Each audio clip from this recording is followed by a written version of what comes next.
Well, today I get to my bandsaw.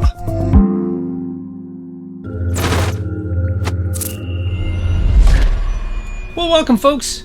Thank you very much for joining me today. I do appreciate it a lot. If you're new to the channel, thank you for stopping by today. You're probably here because, well, you were caught by the title and you have the same problem I do. We're going to go on this journey together. If you've been with us for a while, thank you so much. If you're a subscriber, thank you so much. If you're a Patreon patron, thank you so much.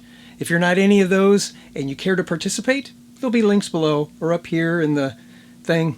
I always get it wrong, but it'll be somewhere. And you can click on it. You can find out more information about how you can join us here at the TSG channel to do all sorts of things that we do around here. Today, it's all about the Ryobi bandsaw. You know, if you've been following me for any length of time, it's been a few weeks. It's been a couple of months since the tire broke.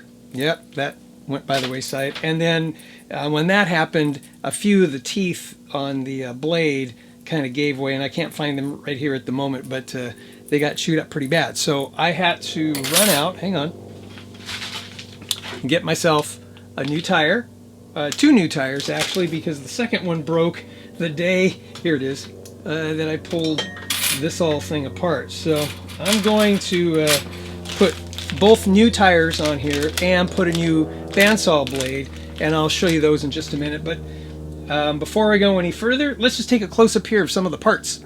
Now, these are urethane bandsaw tires by ProTech, and I'm told the urethane will outlast the rubber ones that were originally on here. So we'll see how that works over the long haul. Can't tell today, obviously, but it should work out okay, at least short-term or as long as I've had it. I've had this bandsaw for about 15 years.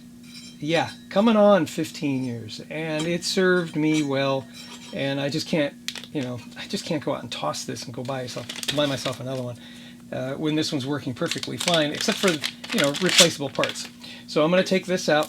I'll put a link down below, by the way, to this and everything else that I'll be using today. That way you can get the same product.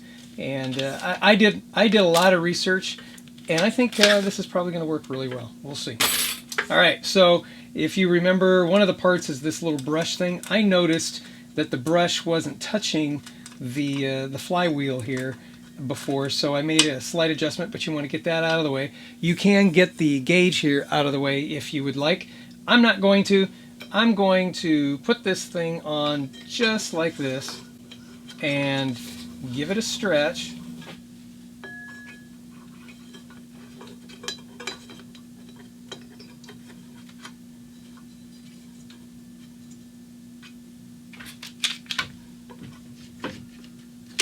I'm going to put one end of this rubber tire here and secure it that way. I'm going to come around here and do the same thing and secure it this way, and then the hope is it'll all stay together while I give this thing the big stretch. Fingers crossed. Here we go.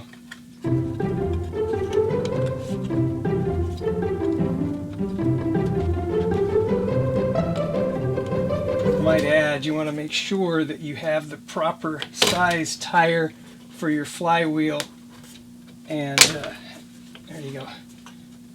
Goes right in there. Make sure you have the proper size tire. Measure it before you buy it. Make sure you have the right one. That seemed to go in pretty good. Is it in there? Yeah, it seems to be. Now, before we move to the bottom, if you have a high spot on the edge like that, make sure you do a good job of pressing that into place so that it's all nice and even. Otherwise, you're going to run into troubles with your bandsaw slipping off of that crown. Okay? Same thing with the bottom one. Give it a little stretch. Okay, let's come down here and take a look. Okay, I'm going to option to take this table off, and you do that by unscrewing this and taking off that screw there, which has the arrow. You'll also want to get that nut off there too, and also by getting this nut off right here to pull that bolt all the way off to get this bracket off. And then we can take this table off, making it much easier to get that other tire on.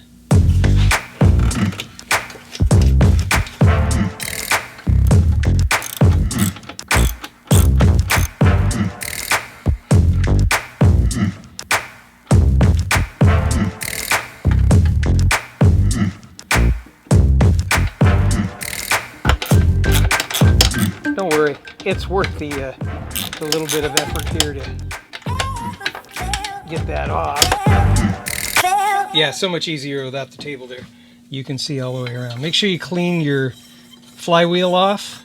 Same thing with the top one.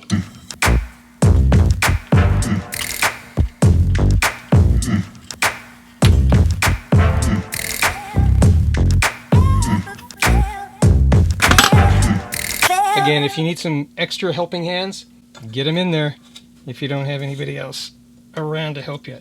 It will stretch. It just takes a little bit of persuasion.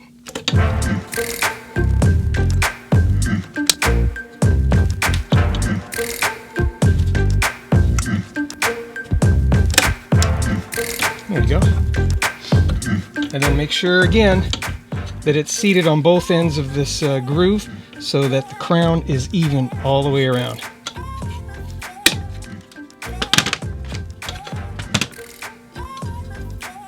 Just push it down in there. Sometimes if you need a little tool to kind of persuade it a little bit, be careful not to mar it, but just give it a little nudge and then it goes right in. Just a little nudge. Probably shouldn't be using a metal pair of pliers. But I am going gently, folks. Go gently. And just keep going around until it's all done. Use our Amazon link down below. When you do, it helps us out and it doesn't cost you a penny more. And after using the link, save it to your bookmarks so you can have easy access to it in the future. Thank you. Okay, let's put the table back on, but before you do, I'm going to take and wipe this all down. There was grease on there, which it should have, but it was also caked with sawdust, which I would expect. So I'm going to take that off. I'm going to take some white lithium grease and spray it on there and give it a re-lube job. There you go. It's the same kind of stuff you would put on a garage door, all of that. And what you don't want are certainly parts binding.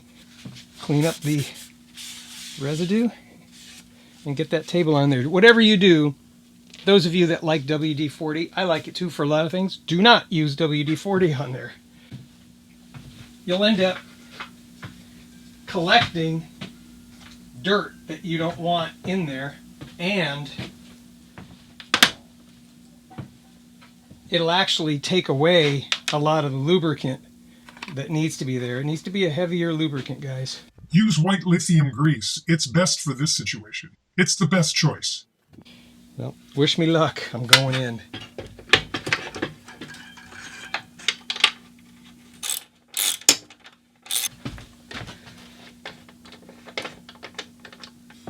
Now, before you permanently fasten this thing down, this gauge, make sure that you true up your table to 90 degrees and just use a square of some sort to do that before you tighten it down, so that the next time you go to operate it, you know that you'll be at 0.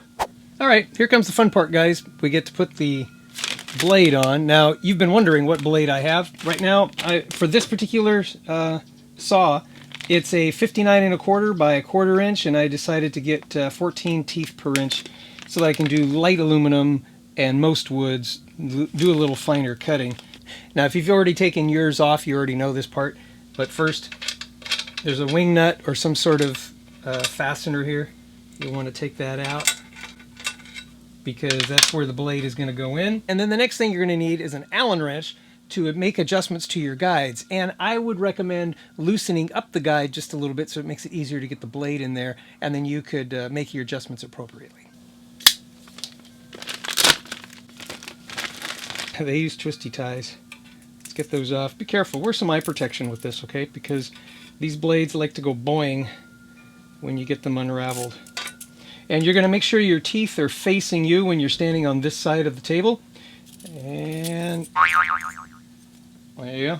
And it goes this way. So the teeth are facing me.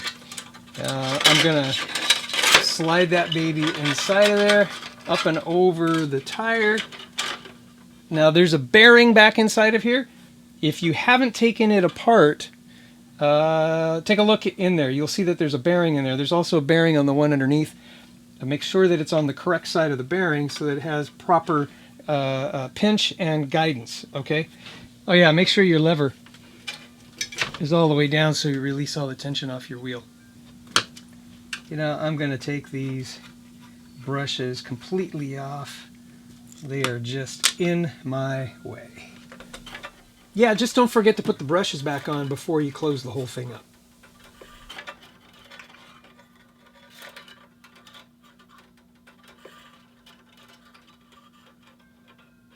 Okay, make sure the blade is on the path unobstructed all the way around, and then retighten. Probably don't need to adjust this too much. I'll have to adjust that later because I did make some previous adjustments. All right, make sure you adjust these 3 screws so that this thing is, the blade is right in between and it stays on that roller bearing and that it's not rubbing on anything. But you want to make sure that it's in there right. So it's got to go this way just a little bit. There you go. And then snug stuff down. And that seems pretty good. Let's see the one down below. Yeah, okay, so this one is kind of tweaked up a little bit, probably from when I took it off. Snug that down. Probably need to make an adjustment to this one. There you go.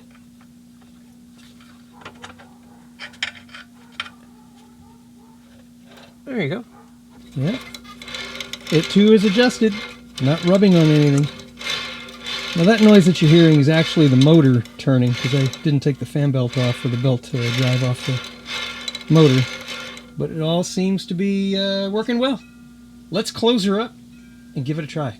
So you know the thing I said not to forget? I forgot. So let's not forget and do it now.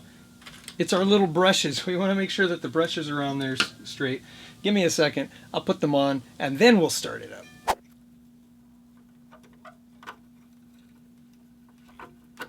Now that we got that back all on there, you want to make sure that you close this before you start this up. If something should go sideways, the last thing you want is that blade to come out and whack you real hard. And watch. Yeah, watch. Oh. So let me plug this thing in, stand clear, flip it on, see how it goes.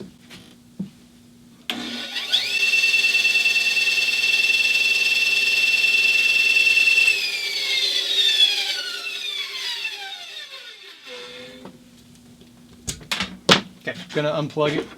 I'm gonna check to make sure everything is good. It appears that it is. It tracked well. Did not mess up. It is unplugged, by the way.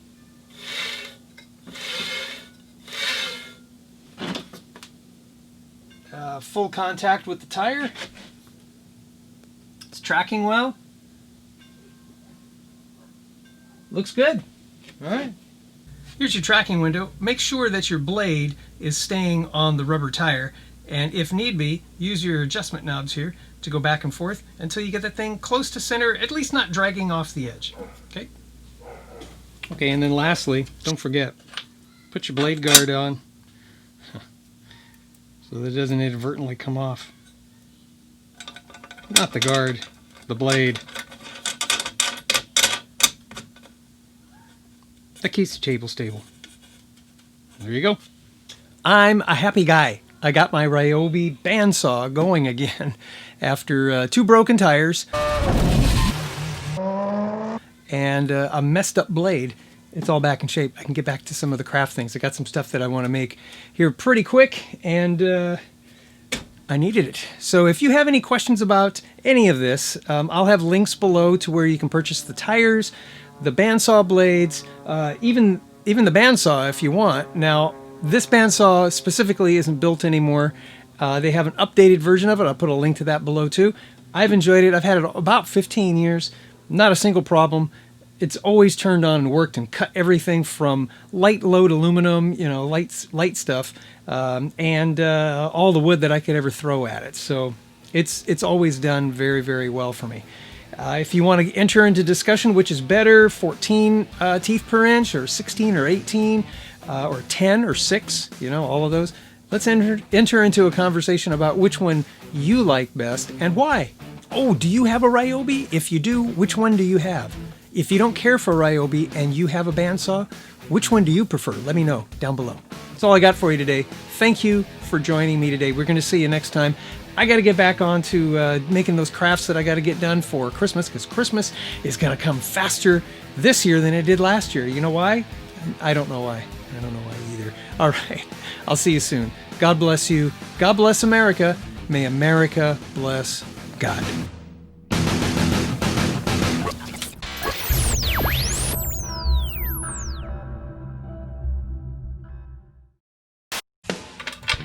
Because if you've already taken, gosh darn it.